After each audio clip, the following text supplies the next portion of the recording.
आज बीडमध्ये ओबीसीचा एल्गार मेळावा झाला. या मेळाव्यामध्ये ओबीसी नेते प्रचंड आक्रमक झाले होते आणि आम्ही रस्त्यावरची तसेच न्यायालयीन लढाई लढू असं त्यांनी जाहीर केलं. नाही, मी तुम्हाला सकाळी सांगितलं, 4-8 दिवसापासून सुद्धा सांगतो की ही ओबीसीची सभा नाही, ही त्या जिल्ह्यावरती दहशत निर्माण करण्यासाठी यांनी ही बोलवलेली सभा आहे आणि ही त्यांचं राजकीय अस्तित्व टिकवण्यासाठी. ओबीसीचं काय देणं घेणं नाही याच्यात. मराठ्यांचं कसं वाटोळं करता येईल, मराठ्यांच्या पोरांचं जीवन कसं उद्ध्वस्त करता येईल याच्यासाठी ती त्यांनी घेतलेली सभा आहे. ती ओबीसीचे नाहीच आहेत. एका विशिष्ट जातीचेच लोक त्या ठिकाणी जमले आणि त्या पद्धतीचं त्यांनी ते वातावरण भीतीचं निर्माण केलं जिल्ह्यावरती. हे एवढंच काम त्यांनी केलेलं आहे तिथं येऊन, बाकी काही केलेलं नाही. त्यांना वातावरण दूषित करायचंय, हे काम ते करणार आहेत. ते कोर्टातही गेले आणि रस्त्यावर बी आले आणि कुठं आले तरी काही फरक पडत नाही. कारण त्या ग्राउंडवरती आमची घोंगडी बैठक झालेली, ही जी ग्राउंड आहे तिथं आमची घोंगडी बैठक झालेली.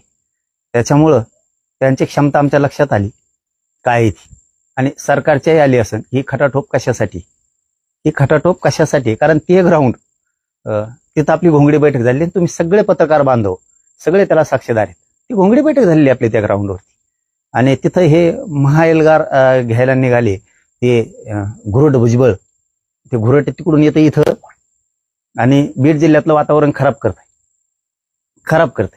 आता ज्या एका नेत्यानं ते लोक जमवलेत ते एवढे तर मदत घेतात.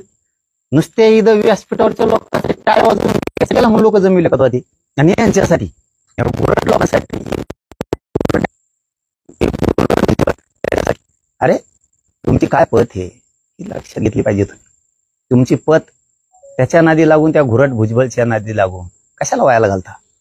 आणखीन तरी शहाणे व्हा. आणखीनही वेळ हातातली गेलेली नाही. तुमच्यातला एक नेता माझ्या मतानं शहाणा झालाय. तसे जरा शहाणे व्हायचं बघा.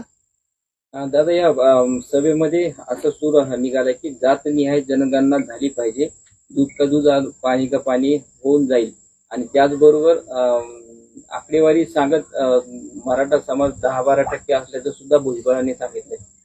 ते आता त्यांनी काय बोलायचं आणि काय नाही की त्याचा प्रश्न आहे. आम्हाला माहिती आणि राज्याला पण माहिती मराठा किती आहे. मराठा 50-55% एकटा मराठा आहे. त्याच्या आकडेमोडीवर कोण किंमत देत आहे? जनगणनेचा विषय तर खालीवर सरकार तुमचंच आहे. तुम्ही तुमचं बघा ना काय.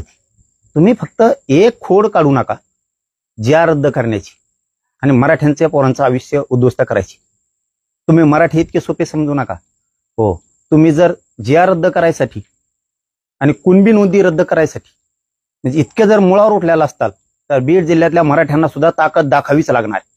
हे जर दहशत निर्माण करण्याचे 2 विषय आहे त्याच्यात, मराठ्यांच्या कुणबी नोंदी आणि JR, आणि दुसरा मुद्दा आहे की हे दहशत निर्माण करायला लागलेत मराठ्यांवरती. बीडचे चौकून हे घुरट भुजबळ तिथं बोलविलं आणि दहशत निर्माण करायला लागले. मराठ्यांना सुद्धा ताकद दाखवावी लागणार आहे. आम्ही तर कोणाच्या असल्या दबावाला आणि फवावाला भेट बी नाहीत आणि मराठी मोजणार बी नाहीत, परंतु मराठ्यांना सुद्धा आपल्या लेकरा बाळाचं आयुष्य उद्ध्वस्त न होऊ द्यायची जबाबदारी आहे.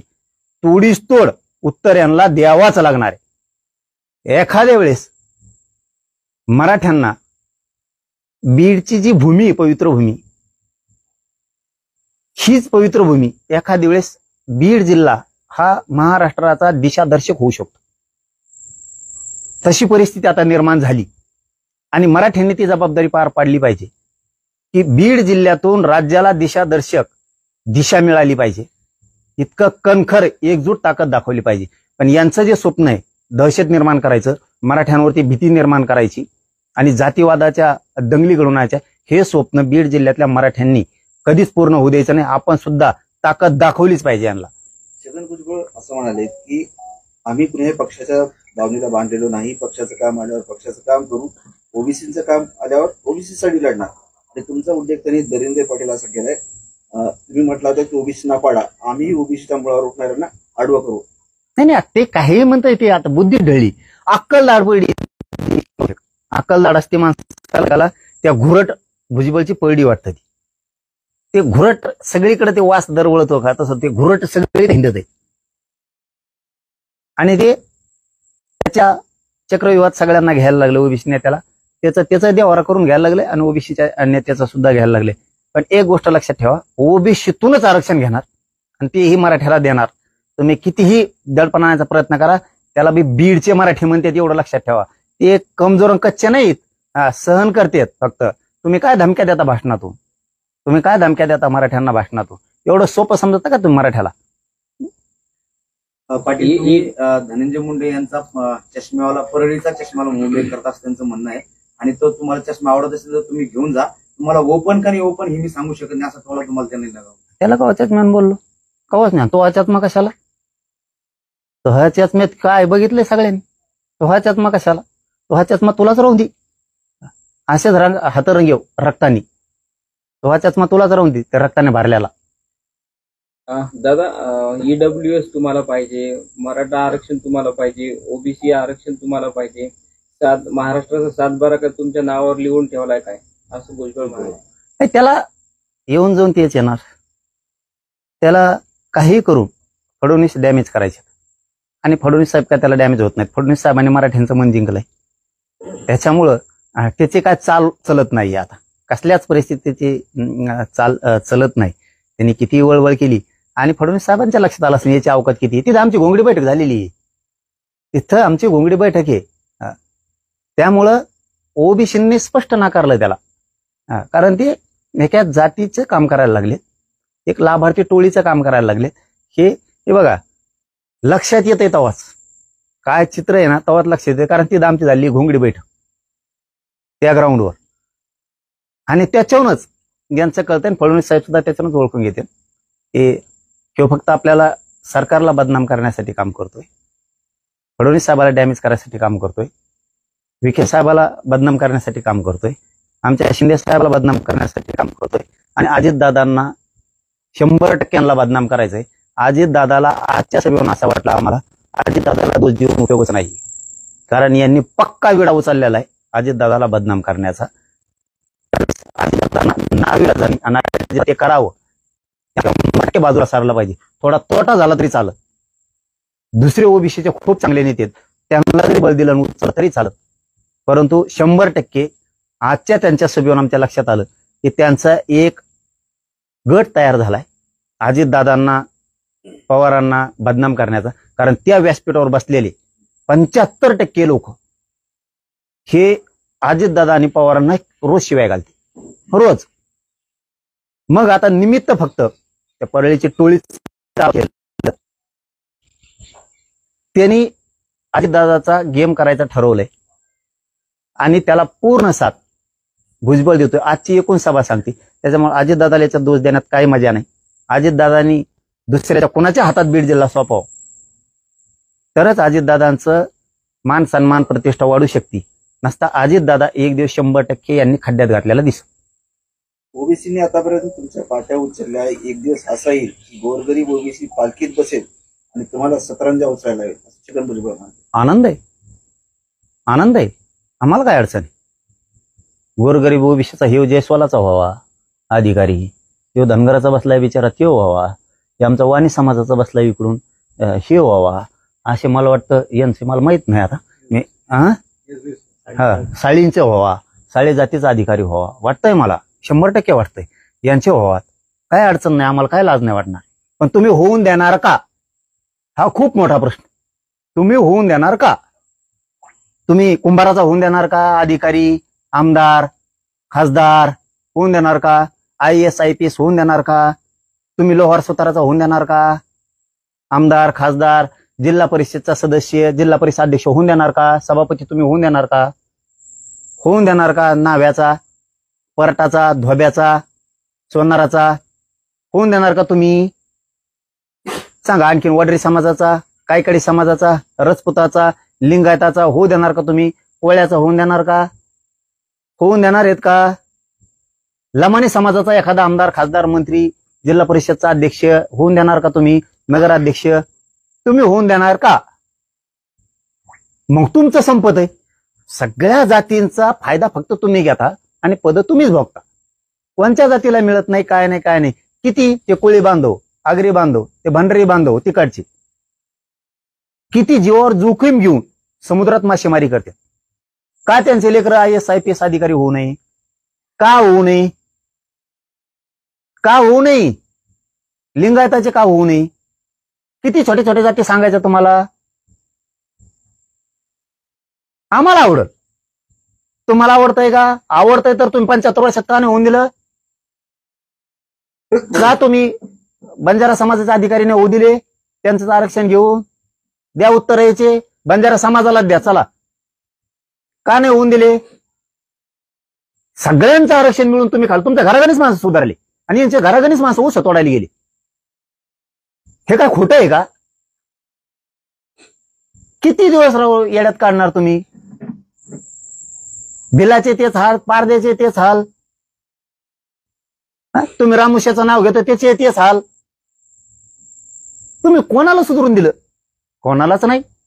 आणि तुम्ही सांगणार ओबीसीचं झालेलं त्यांना ही होत नाही.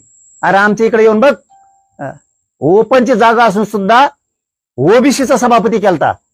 ओपनची जागा असून सुद्धा आंबडलाच. तुम्ही काय सांगता आम्हाला? भाजपला आता देवेंद्र फडणवीस यांना त्यांनी असा इशारा दिला आहे की ओबीसीच्या ताकदीवर 125 आमदार तुम्हाला मिळालेले आहेत आणि ओबीसीवर अन्याय कराल तर ओबीसी दूध पुढे राहिलेलं नाही. फडणवीस साहेबाला हे माहिती. हे फडणवीस साहेबाला माहिती आहे विधानसभेला मराठ्यांशिवाय सत्ता येऊ शकत नाही. मराठ्यांनी सत्ता दिली ते त्यांनाही माहिती. नाही तर लोकसभेसारखा धुराळा वाजला असता सगळा. आमच्या लेकरा बाळांच्या भविष्यासाठी ते काम करायलेत ना. आणखीन आम्हाला त्यांच्याबद्दल शंका नाही. आमचं एवढंच म्हणणं आहे, प्रमाणपत्र लवकर वितरित झाले पाहिजे. नसता आम्ही फडणवीस साहेबांनाच नाही, विखे साहेबांनाच नाही, कोणाला सोडणार नाही. पण आम्हाला 100% आशा आहे की त्यांनी आमचं हक्काचं कायदेशीर आरक्षण आम्हाला दिलंय. गॅझेटियर हे महसुली नोंदी सरकारी दस्तऐवज आहे. फडणवीस साहेबांनी मराठ्यांच्या लेकराचं आयुष्य उद्ध्वस्त न होऊ द्यायचं. मराठ्यांना मराठवाड्यातल्या सगळ्या आरक्षण द्यायचं ठरवलंय. पुढच्या आठवडाभरात किंवा 10 दिवसात पश्चिम गॅझेटचा आता हे बोलणारच. त्यांना वाटतं सगळं आमच्या मुळेच. गाडी खाली काय चालत असतं माहिती तुम्हाला? त्यांना वाटतं आम्हीच गाडी उडीतो. असा तो घुरटे भुजबळ देऊ. दादा तुम्ही प्रमाणपत्राचा उल्लेख केला तर यावेळी छगन भुजबळांनी पण असं म्हटलंय की आम्हाला 10 महिने आधी प्रमाणपत्र काढायला लागायचे. आता सकाळी अर्ज केला तर संध्याकाळी कुणबीचं सर्टिफिकेट हातात देऊ लागलंय. अधिकारी इतके हुशार कसं काय झाले? कारण तुमच्या दबावातून ते मुक्त झाले. तुम्ही असा दबाव केला होता की मराठ्यांना काय द्यायचं ते मराठ्यांचं वाटलं झालं होतं फक्त गुप्त. आता मराठ्यांचे लेकरं हुशार झाले. गरीब गरजवंत मराठा हुशार झाला. त्यामुळे अधिकाऱ्यांना नाही वाटतं ना, याची नोंद सापडली, शिंदे समितीने सापडली, याला आरक्षणाचं प्रमाणपत्र दिलं पाहिजे. का रोखून धरायचं? आणि तुम्ही आमचं ते रद्द करता म्हणणार. आणि मग तुमचं 94चं का रद्द होऊ नये? 16% दिलेलं म्हणजे आमचा रेकॉर्ड असून सुद्धा आमचा रद्द करणार. एवढं सोपं आहे का रद्द करणं ते? आणि तुमचे कोणीही नेते उठत येत निघालेच मराठ्याला विरोध करायला, आरक्षण देऊ नका. अरे आमच्या नेत्याला तुम्ही बोलता विखे साहेबांनी इकडे जाऊ नये, आमदार खासदारांनी इकडे जाऊ नये, तिकडे येऊ नये. ते ओबीसीचं आरक्षण रद्द करायला येत नाहीत, करा म्हणाले येत नाहीत. किंवा मराठ्यांचे नेते आमच्या आंदोलनात सहभागी होते, नेते होते, विरोधी पक्षाचे पण होते. विरोधी पक्षाचे धाडसानं सगळ्यात पुढे आहेत. आणि सत्ताधारी पण मराठ्यांचे नेते आमच्या आंदोलनात सहभागी होते. का म्हणून होते माहितीये का? जरा त्या घुरट भुजबळा जरा डोकं लावा म्हणा. का होते ते? एखाद्याच्या गरीबाच्या लेकराला आरक्षण द्या, त्याचं कल्याण हो द्या म्हणून येतात, कल्याण करण्यासाठी. आणि तुमच्याकडे जे येतात ते देऊ नका म्हणून येतात.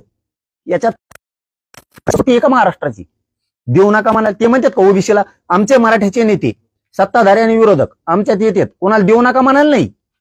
ते म्हणतात का ओबीसीला आरक्षण देऊ नका? एक मराठ्यांच्या लेकराला, गरीबाच्या लेकराला आरक्षण द्या म्हणून म्हणाले येते. ही फरक आहे ओबीसीच्या नेत्यात आणि मराठ्याच्या नेत्यात. मराठ्याचे नेते ओबीसीला आरक्षण देऊ नका हे म्हणण्यासाठी कधीच बाहेर येत नाही, पण मराठ्यांना द्या म्हणायला 100% देव बाहेर येणार. कस का नाही येणार? ती द्या म्हणतोय. ओबीसीला देऊ नका म्हणत नाही, मराठ्यांच्या लेकराला द्या म्हणतोय. येणार. तुम्ही पाप डोक्यावर घेतात आणि मराठ्याचे नेते पुण्य डोक्यावर घेतात. छगन भुजबळ यांनी आज पूर्ण त्यांच्या भाषणामध्ये तुमच्या नावाचा उल्लेख दरिंदे पाटील केला आणि मराठा आणि ओबीसी मध्ये जे अंतर पडले ते तुमच्यामुळे झाले असं त्याने आरोप केलाय. आता त्यो दलिंदर काय म्हणला ते थोडंच मी होणार आहे. दलिंदर त्यो सवय लागली त्याला दलिंदरी करायची. त्यो काही म्हणल्यानी मला काय फरक पडणार आहे? माझा समाज माझ्यासाठी महत्वाचा, माझ्यासाठी माझा समाज महत्वाचा आहे. यांनी आमच्यावरती सगळी दलिंदरी टाकली, यांनी आमचं आयुष्य खुटवलंय. ते पूर्ण करायला काम करतोय मी चांगलं समाजाचं. यांनी महाराष्ट्राच्या मागे साडेसाती लावली आणि ती खरं इतकं दलिंदर आहे, मी हमेशा सांगतो तुम्हाला, ती लय मोठा शेणी आहे. ते गुरड भुजबळ ती म्हणजे कुठल्याही सरकारला प्युअर साडेसाती.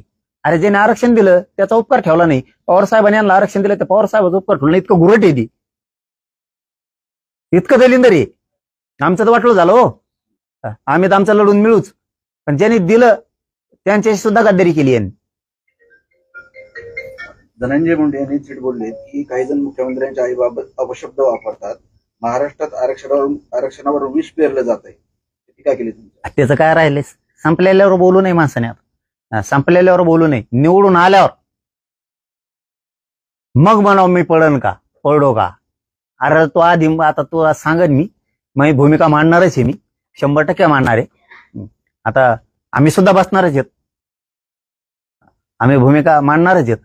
अरे मी त्या उद्देशानं मुख्यमंत्र्याच्या आईला बोललोच नव्हतो, पण तुझी सुद्धा एक जुनी क्लिप आहे. तू पंतप्रधानाच्या आईला काय म्हणला होता? ती शब्द सुद्धा काढण्यासारखा नाही.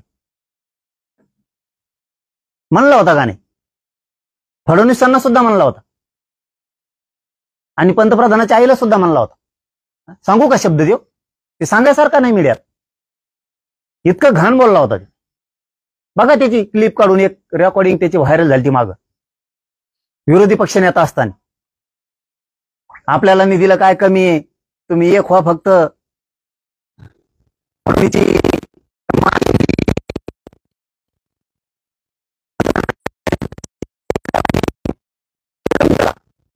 जमतात याला काय म्हणतात? फडणवीस साहेब विसरले काय ते? मग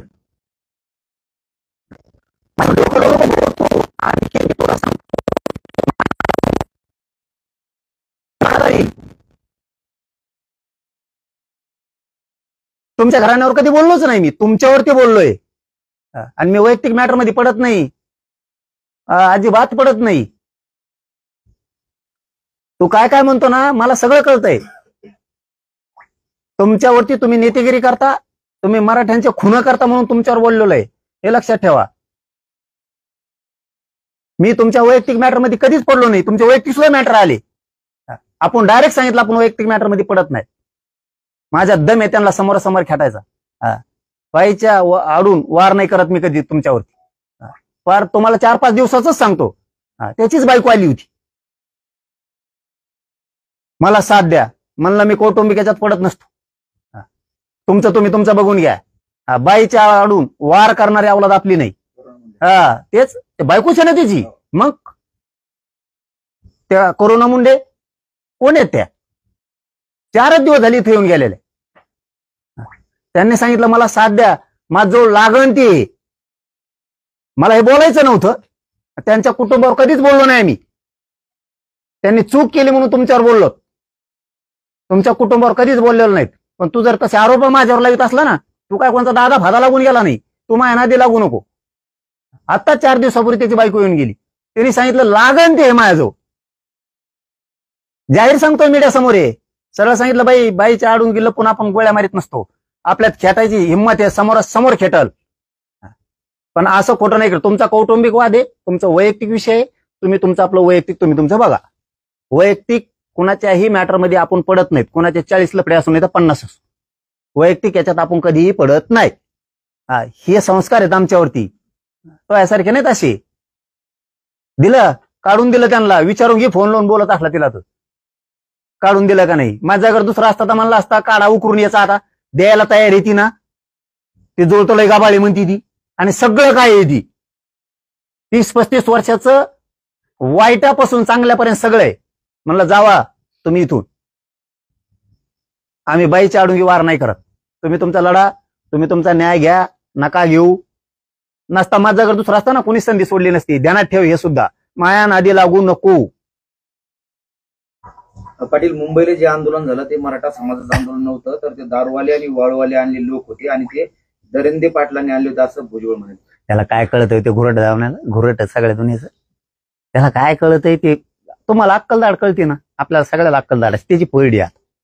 त्यामुळे त्याला काही डोकं चाला ना, त्याचं गुंग झालं. बोलता बोलता ते अर्ध सोडून देते. मला वाटलं मनाने बोलतं, काही कागद वाचून बोलत आहे. कागद वर काढित आहे, त्याच्या खाली आणतोय. कशात लायकीच राहिले ते बधीर करून टाकलाय. मराठ्यांनी त्यांना काही सुचतात, काय बोलावं काय करावं, हुंकड जावा, कारण ते हक्काचं आहे. त्यामुळे ते मी मिळवणार आहे. तुम्ही कितीही ताकद लावा, कितीही पण. कसा जिया रद्द होतोय, आणि तुमचे ते घुरट भुजबळची अवकात कळाली. ती आमची घोंगडी बैठक झालेली.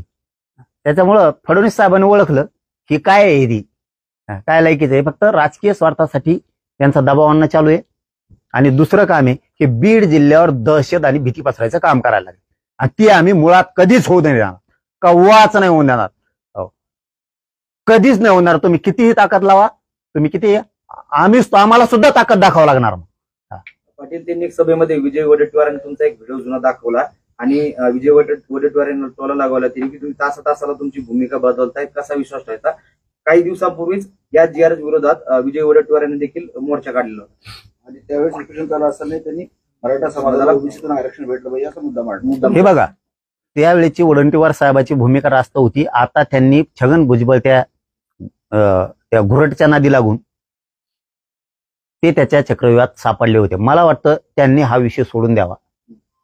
त्यांनी पहिल्या भूमिकेवर वडेट्टीवार साहेबांनी यावं, कारण हे जवळ करण्याचा लायकीचा यावल्याचा अलिबाबा नाहीये. त्या भूमिकेतून बाजूला जावं. त्यांच्या शेजारी बसल्याला सुद्धा बनला होता, त्यांच्या शेजारी बसल्याला तो सुद्धा म्हणला होता, रक्ताने हाता भरल्याला तो धनंजय मुंडे सुद्धा म्हणला होता. बघा क्लिपा काढून, म्हणला होता का नाही म्हणा.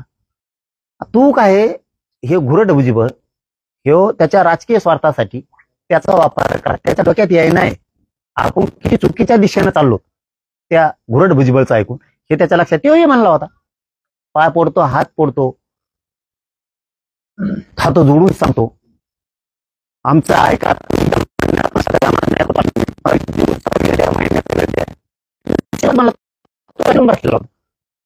घुरट भुजबळला ते नाही दिसलं का? पण तो का मान्य करतो त्याला माहिती. आपल्याला सगळ्यांनी सोडून दिलं, त्या घुरट भुजबळला माहिती, सगळ्यांनी सोडून दिलं. त्या धनंजय मुंडेला बळीचा बकरा बनवा सध्या तरी, कारण तिथं 75% पेक्षा जास्त धनंजय मुंडेचेच लोक होते. त्याच्यामुळे त्याला माहिती याला हाताखाली सध्या तरी धरा. पण धनंजय मुंडेला एक माहित नाही, कवाशी गेम करून जाईल याचा नियम नाही. तू तुझं राजकीय करिअरचं धनंजय मुंडेने बघाव, राजकीय करिअरच बघाव, चांगलं काम करायचं काम बघावं, त्याच्या नादी लागून कुटाणा करू नये. तुला वाटत असं निवडून आल्यावर आपण असं बोलायलो, आणखीन पुढं हाईच जाते 2-4 वर्ष कस तरी जाते ना रडत पडत. त्याच्यामुळे याचं ऐकू नये, आणि आणखीनच सुधारायला चान्स आहे. त्यांनी सुधराव. ह्यो असाच हरभाड्या झाडावर चढितो आणि आपटून देतो, कारण त्याला माहित झालंय आता आपण संपल्यात जमा आहेत. त्या घुरट भुजबळला आपण संपल्यात जमा आहेत. नेतृत्व धनगराकडं आणि धनगर बांधवाच्या नेत्याकडं जाण्याची शक्यता आहे. आपण संपल्यात जमाचे, म्हणून हे आपलं आता टाबरं टुबरं गोळा करतोय. देवेंद्र फडणवीस नेहमी म्हणतात की ओबीसी आमचा DNA आहे, पण परंतु छगन भुजबळ असं म्हणाले की तो DNA कधी सरकेल सांगता येत नाही. म्हणजे धमकी वजा एक इशारा त्यांनी दिलेला आहे. हे बघा, याच्याच मागे काय ओबीसी जातीचा नेता आहे राव. तुम्ही ओबीसीचा अर्थ समजून घ्या. ती आमची, मी काय बोलतो मी फक्त स्पष्ट बोला ना, तिथं आमची घोंगडी बैठक झालेली. तिथं घोंगडी बैठक झाली आमची. ओबीसीचा नेताच नाही तो. त्या घोंगडी बैठकीच्या तिथंच ग्राउंडवर झालेली छत्रपती संभाजीराजे यांच्या त्या ग्राउंडवरती आमची घोंगडी बैठक झालेली. त्याच्यामुळं फडणवीस साहेब आता त्याला किती गिनिणार आहेत आणि काय करणार आहेत. कारण ह्यो सरकारमध्ये राहून ह्यो प्युअर वादळ लावतोय. देवेंद्र फडणवीस साहेबांच्या लक्षात लोकसभेलाच आलं, मराठ्यांशिवाय या राज्यात परिवर्तन सत्ता येऊ शकत नाही. फडणवीस साहेबांपुढे आता एकच प्रश्न आहे.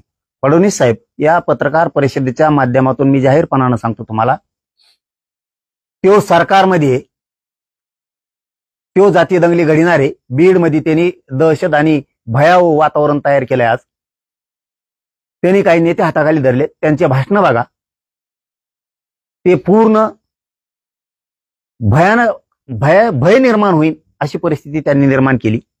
गृह मंत्रालयानं तो जामीनवर आलेला आहे, त्याची जामीन रद्द करावी. नसता राज्यात अराजकता माजविल तो रक्तपात घडून आणील. गृह मंत्रालयाने हे लक्षात ठेवा, त्याची जामीन रद्द करा. त्याच्याशिवाय ह्यो थांबणार नाही. त्याची जामीन गृह मंत्रालयाने दखल घेऊन तातडीनं रद्द केली पाहिजे. नसतं ते टाबरं टुबरं गोळा करून राज्यातलं वातावरण दूषित करीत. आम्ही सुद्धा आमच्यावर जे वातावरण तयार केले, ती आता जी भीती दहशत निर्माण केली बीड जिल्ह्यावरती, ती सुद्धा आता आम्हाला तुडून काढावं लागणार, ती झटकून लावावं लागणार. आमच्यात सुद्धा प्रचंड बळ आणि ऊर्जा आहे, आम्ही दाखवू ताकद. विखे राज्यात विकार पसरत आहे. विखे वारंवार जरांगींना भेटायला जात आहेत. आम्ही विखेंना सुद्धा सोडणार नाही, असा स्पष्ट इशारा जो आहे तो छगन भुजबळ यांनी दिला. विकास काही होऊ शकत नाही तुमच्याचे, काय होऊ शकत नाही. काय बघणार तुम्ही? ते बिचारा भेटायला जरी आला तरी समाजाला देण्याच्या उद्देशानं आला, कोणाचा रद्द करा म्हणत नाही. मराठ्यांच्या नेत्याचा तो आदर्श घ्यावा. मराठ्याचे नेते आंदोलनात सहभागी होते, गरीबाच्या लेकराला द्या म्हणून. गरीब ओबीसींचा रद्द करा किंवा गरीब ओबीसी नका असं कधीच म्हणत नाही.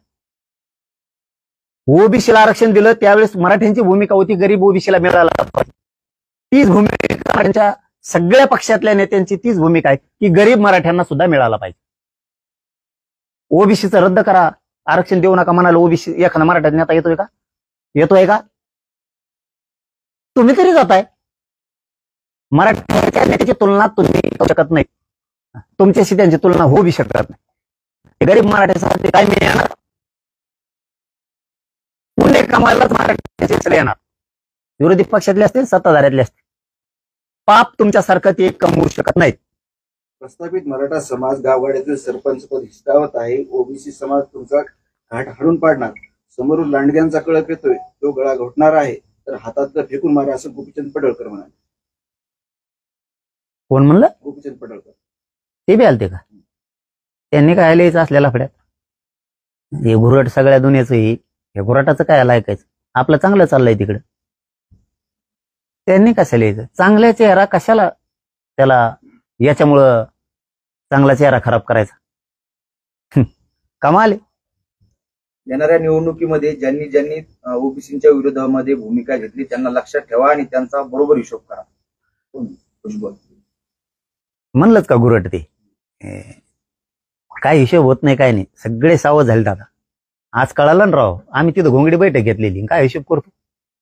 आम्ही तिथं घोंगडी बैठक घेतलेली, तू काय हिशोब करतो? तू महाएल्गार नाव देतो. तिथं आमची घोंगडी बैठक झालेली. काय ते चव घालून घ्यायचे धंदे करते, काय नाही, याच्या कमून नादी लागत आहेत. मला काहीच कळा नाही घुरट भुजबळच्या. बीड म्हणजे तुमच्या बापाची जहागिरी नाही, लक्ष्मण हाकेंचा तुम्हाला सवाल आहे. आणि तर धरंगे लहरी मोहम्मद आणि सकाळी भुजबळ संध्याकाळी फडणवीसवर बोलतात, ही टीका हाकेंनी तुमच्यावर केली. त्याला नाही मोजित मी, त्याला मोजित नाही, त्याला कधी विरोधक मानलं नाही, मानणार नाही. काही आता ते नाही बोललं तरी बोलायची सवय, आम्ही नाही बोलत नाही तरी बळच बोलत एखादं, त्यासल्याला काय देण द्यायचं? ठोकला ना ते काय बळच ठोकासाठी, ते त्याला काय करावं आम्ही? तिकडं आपलं बघायचं, कशाला त्या टोळीच्या नादी लागायचं? आपल्या जातीसाठी लढलं तर आपली जात कुठल्या कुठं जाईन आतापर्यंत. कशाला दुसऱ्याला ज्ञान पाजळत हिंडायचं उगाच उगं त्या घुरट भुजबळच्या नादी लागून बसेल ना कोपऱ्याला एक आहे. ओके. आहे का अजून काय का विचारू का? ओके ना? ठीक आहे ठीक आहे. धन्यवाद. तरी ते आवाज चालला का लेडीचा? नाही, चालू ना. मला पण नाही